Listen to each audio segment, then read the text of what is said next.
नमस्कार, मैं आप सबके साथ रंजना रावत और आप देख रहे हैं न्यूज स्टेट। बुलेटिन की शुरुआत वाराणसी की खबर के साथ करेंगे, जहां शराबी छात्र का उपद्रव देखने को मिला।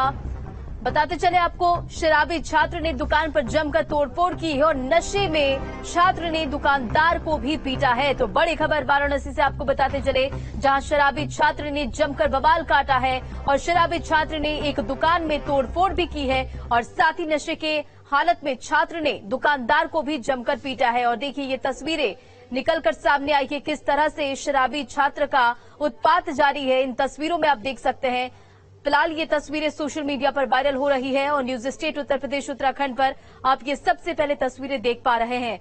आरोपी छात्र के खिलाफ शिकायत दर्ज कर कार्रवाई की जा रही है और ये तस्वीर देखिए कि किस तरह से नशे के हालत में छात्र ने दुकान में जमकर तोड़फोड़ की है और शराबी छात्र ने दुकानदार को भी पीटा है और ये पूरी वारदात कैमरे में कैद हो गई, जिसकी तस्वीरें इस वक्त सोशल मीडिया पर भी वायरल हो रही है।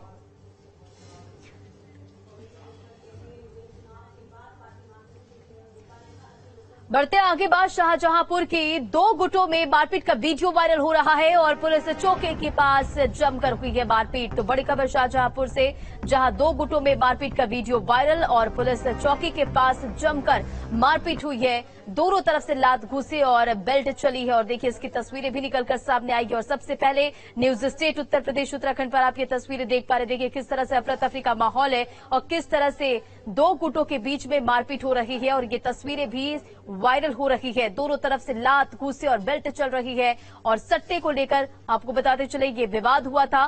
पुलिस के सामने ही मारपीट होते रही और पुलिस मुखदर्शक बनी रही। अशफाक नगर चौकी का ये पूरा मामला बताया जा रहा है।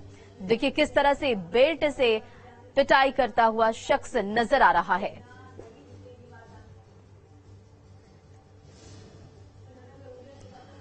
और खबर हरदोई से, जहां पति पत्नी के साथ लूट की वारदात को अंजाम दिया गया है और बारात से लौट रहे दंपति को बदमाशों ने लूटा और दो बाइक सवार बदमाशों ने वारदात को अंजाम दिया है। महिला की लाखों रुपए के जेवरात लूटकर फरार हो गए हैं और तमंचे और धारदार हथियार के दम पर इस लूट की वारदात को अंजाम दिया गया। कछौना थाना क्षेत्र के गढ़ी कमालपुर का ये पूरा मामला बताया जा रहा है।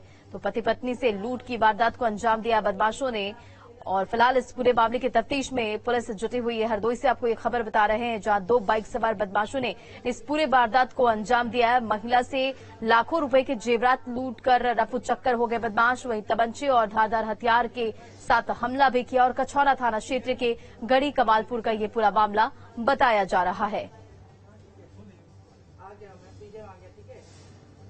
खबर कानपुर से, जहां तेज रफ्तार का कहर देखने को मिला। कंटेनर ने डीजल टैंकर में पीछे से जोरदार टक्कर मार दी और टैंकर में भरा डीजल सड़क पर बह गया। तो कानपुर से ये बड़ी खबर, जहां तेज रफ्तार का कहर देखने को मिला। बताते चले आपको कि डीजल टैंकर में पीछे से जोरदार टक्कर मार दी गई और टैंकर से भरा डीजल सड़क पर बह गया।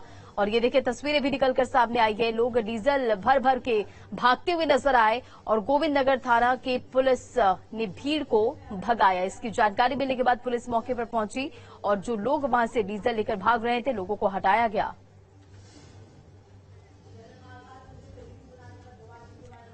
उधर मेरठ में अवैध पटाखों का जखीरा बरामद हुआ है। अवैध पटाखों के 50 बोरे पुलिस ने बरामद किए हैं और पुलिस ने एक आरोपी को भी इस पूरे मामले में गिरफ्तार किया है। कस्बे में अवैध रूप से छिपाकर पटाखे रखे गए थे और एनजीटी के आदेशों के तहत बैन है पटाखे। और मेरठ के थाना दौराला क्षेत्र की ये पूरी घटना बताई जा रही है। तो एक आरोपी को भी पुलिस ने गिरफ्तार किया इस पूरे मामले में। मेरठ से एक खबर आपको बताते चले, दीपावली से पहले मेरठ के दौराला में सोमवार को पटाखों का भारी जखीरा बरामद किया है पुलिस ने और इन पटाखों की कीमत 10 लाख रुपए बताई जा रही है। पुलिस ने एक व्यापारी को भी गिरफ्तार किया है और दीपावली पर पटाखों की बिक्री रोकने के लिए पुलिस ने कमर कस ली है और इसकी तस्वीरें भी देखिए निकलकर सामने आई है। पुलिस को कई दिन से पटाखों की सूचना मिल रही थी और पुलिस ने सादी वर्दी में निगरानी शुरू की और सोमवार को दौराला जनरल स्टोर के व्यापारी मनोज सिंघल के घर में बने गोदाम में छापेमारी की और छापेमारी के दौरान पटाखों का जो बड़ा जखीरा है वो बरामद किया गया।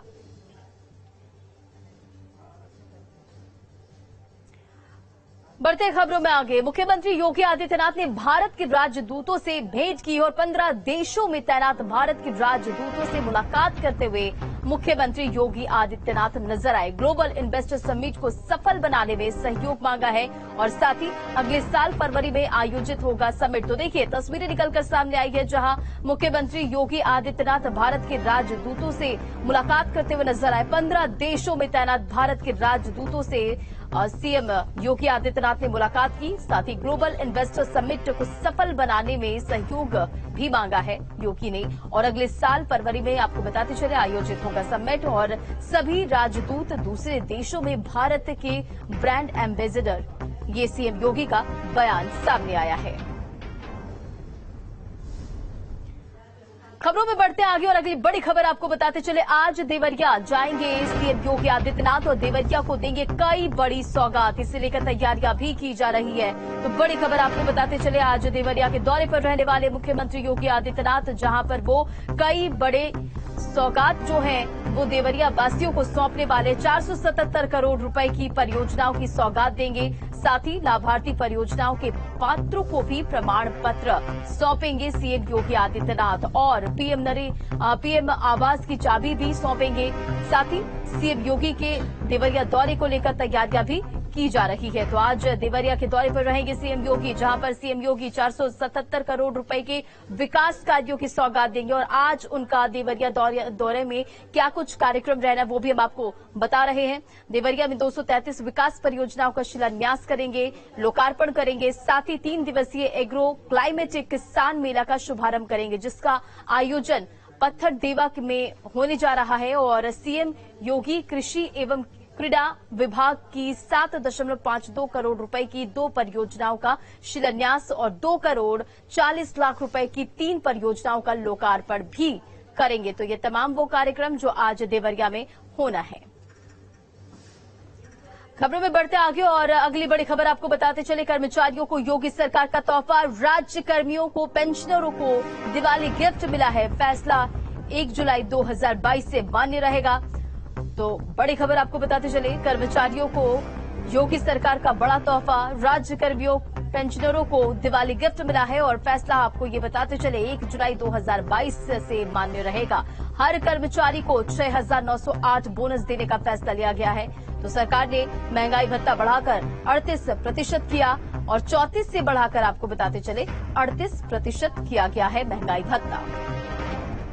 तो यूपी में दीपावली से पहले राज्य सरकार ने कर्मचारियों और पेंशनधारियों को सीएम योगी आदित्यनाथ ने एक बड़ा तोहफा दिया है और सरकार ने उनके महंगाई भत्ते में 4% की वृद्धि कर दी है। पहले महंगाई भत्ता जो 34% था वह नए फैसले के साथ 38% हो जाएगा और ये फैसला 1 जुलाई 2022 से मान्य रहेगा। सीएम योगी ने दीपावली से पहले बोनस भी मंजूरी दे दी है और वित्तीय वर्ष 2021-22 के लिए हर कर्मचारी को 6,908 बोनस देने का फैसला लिया गया है। डिप्टी सीएम ब्रजेश पाठक ने बस्ती में बाढ़ प्रभावित इलाकों का दौरा किया और इस दौरान जिला प्रशासन की ओर से उनके स्वागत के लिए वीआईपी व्यवस्था की गई थी, जिसे देखकर डिप्टी सीएम भड़क गए। रिपोर्ट देखिए।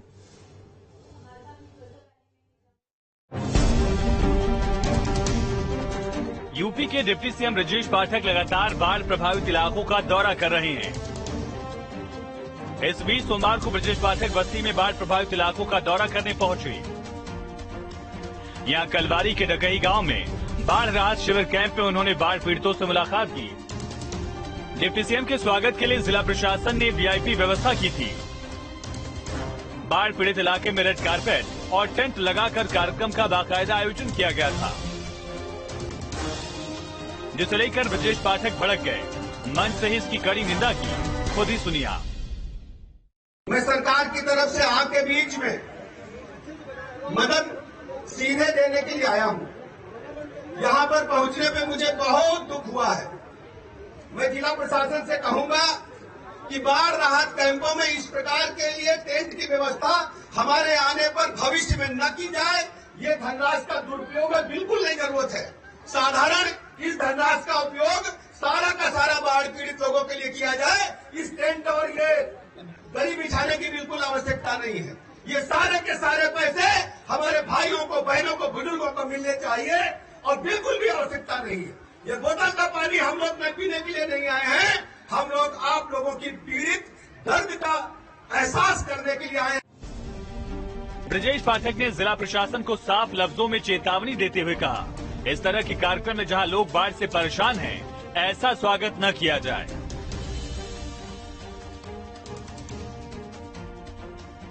मैं सरकार की तरफ से आपके बीच में मदद सीधे देने के लिए आया हूं। यहां पर पहुंचने पे मुझे बहुत दुख हुआ है।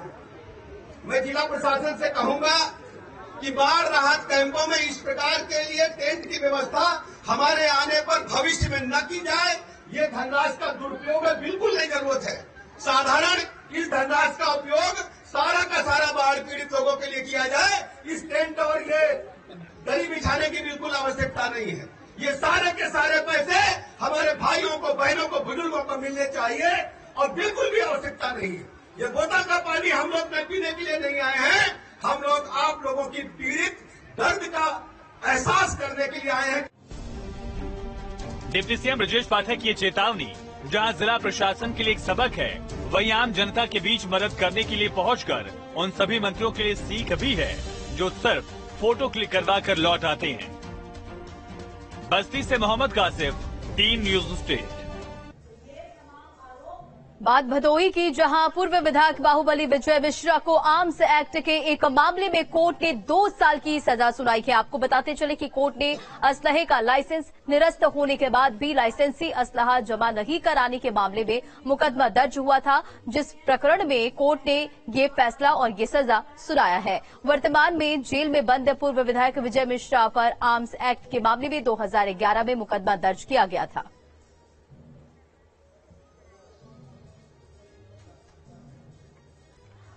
और इधर इलाहाबाद हाईकोर्ट ने गैंगस्टर मामले में श्रीकांत त्यागी को जमानत दे दी है। भाजपा नेता श्रीकांत त्यागी की महिला से गाली गलौज के बाद गैंगस्टर एक्ट दर्ज किया गया था। दिवाली से पहले श्रीकांत त्यागी को जमानत मिलने की सूचना पर त्यागी परिवार में खुशी का माहौल है और एक दूसरे को मिठाई खिलाकर खुशी का इजहार करते भी नजर आए। इस दौरान श्रीकांत त्यागी की पत्नी अनु त्यागी ने कहा कि मेरे लिए तो मेरे पति श्रीकांत त्यागी राम की तरह हैं। उनका स्वागत हम दिवाली पर उसी प्रकार से करेंगे जैसे राम भगवान का अयोध्या पहुंचने पर स्वागत किया गया था। तो श्रीकांत त्यागी को जमानत मिल गई है और जमानत मिलने के बाद आपको बताते चले कि परिवार में खुशी का माहौल है। आपको ये भी जानकारी देते चले कि श्रीकांत त्यागी की एक तस्वीर वायरल हुई थी जिसमें वो महिला के साथ गाली गलौज करते हुए नजर आए थे और जिसके बाद उन पर कार्रवाई की गई थी।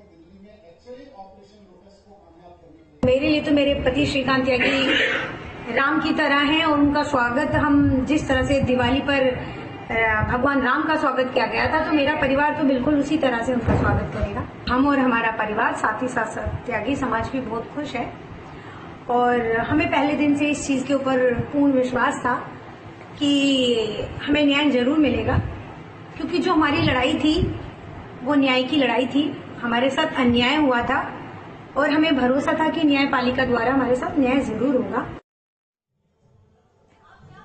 इधर अयोध्या में तपस्वी छावनी में संत परमहंस ने भारत को हिंदू राष्ट्र घोषित करने के लिए एक बार फिर बड़ा ऐलान कर दिया है। इस बार उन्होंने 7 नवंबर 2022 को दिल्ली संसद भवन को घेरने की धमकी दी है। यही नहीं, उन्होंने इसके लिए हिंदूवादी संगठनों से भी अपील की है कि वह उनके साथ संसद भवन के घेराव में शामिल हो और इससे पहले भी संत परमहंस हथियारों के दम पर भारत को हिंदू राष्ट्र घोषित करने की बात कह चुके हैं।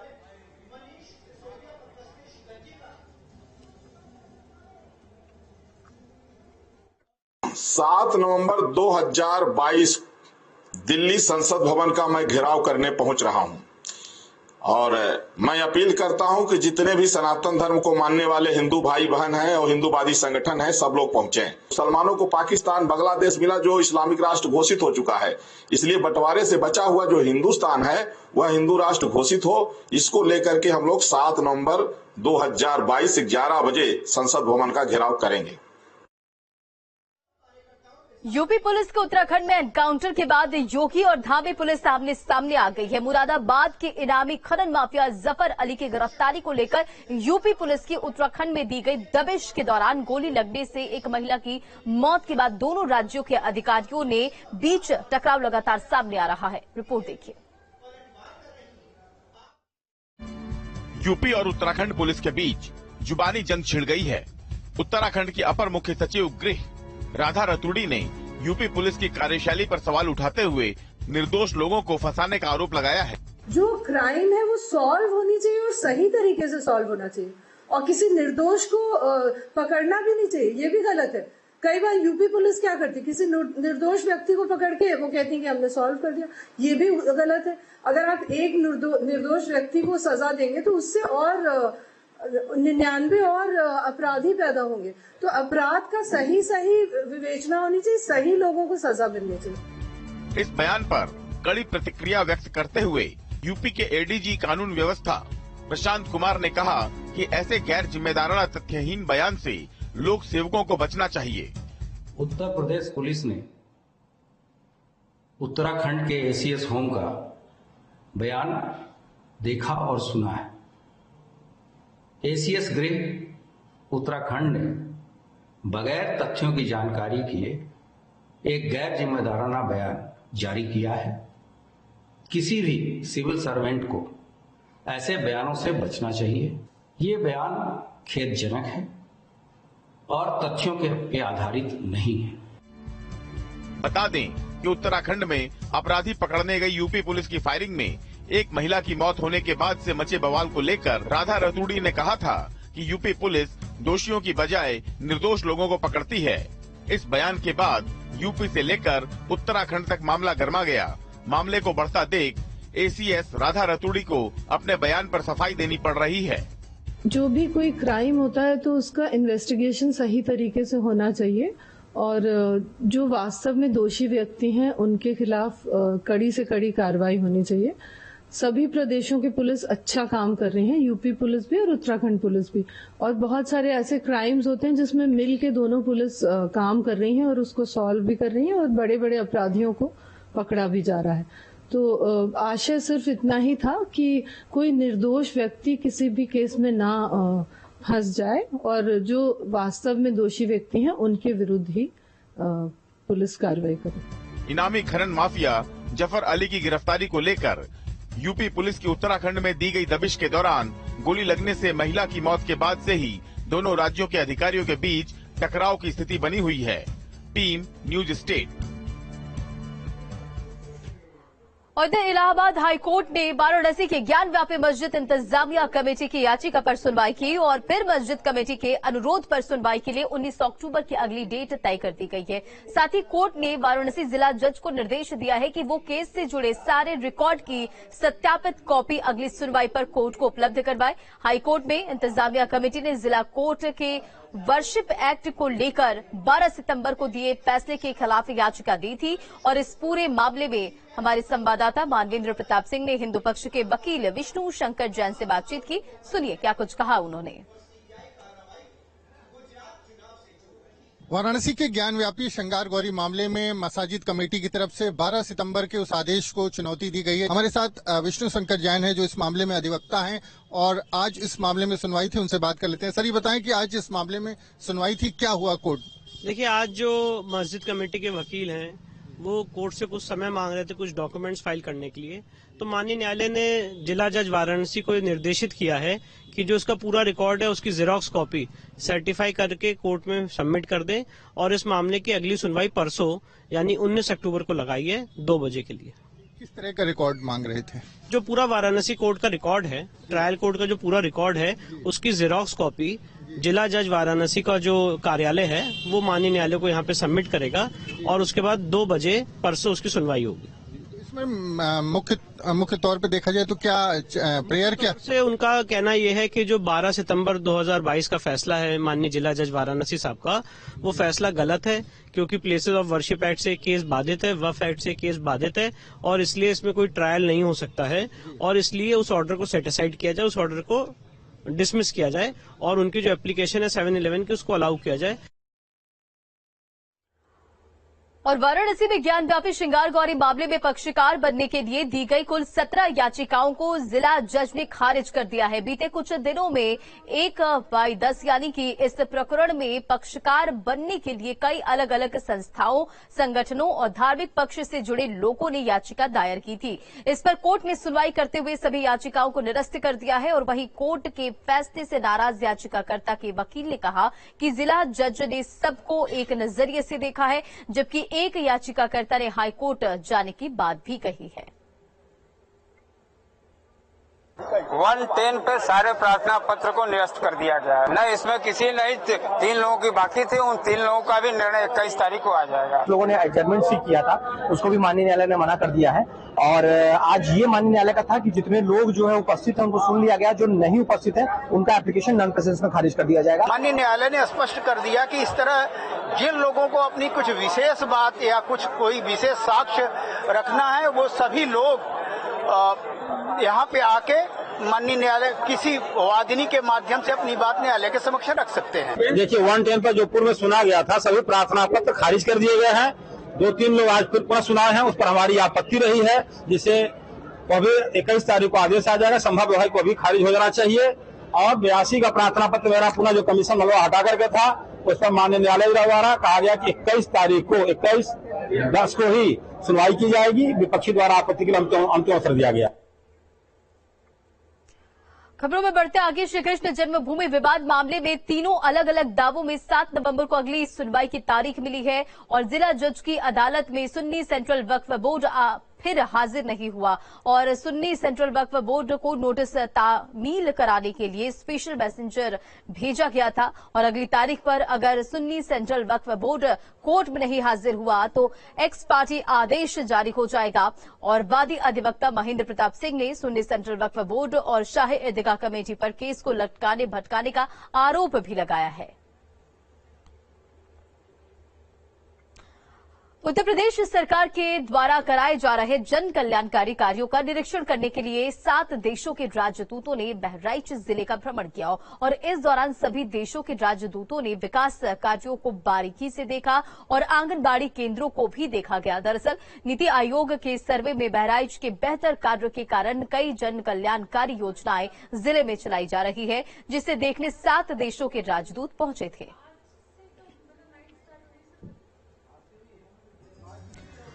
फतेहपुर जिले में विकास कार्यों का 8 देशों के राजदूतों ने निरीक्षण किया और डीएम के साथ साथ उपायुक्त उद्योग अंजनीश प्रताप सिंह की सुनवाई में इन राजदूतों को भिटौरा विकासखंड के सैदनापुर कंपोजिट विद्यालय का भ्रमण कराया गया और इसकी तस्वीरें भी देखिए निकलकर सामने आई है। साथ ही कलेक्ट्रेट में 8A ग्लास के तहत पिछड़ों के लिए चलाई जा रही योजनाओं की प्रस्तुति भी देखी गई और इस कार्यक्रम में खदेरी नदी के काम की जानकारी के साथ साथ ओडीओपी की बुकलेट का भी अनावरण किया गया।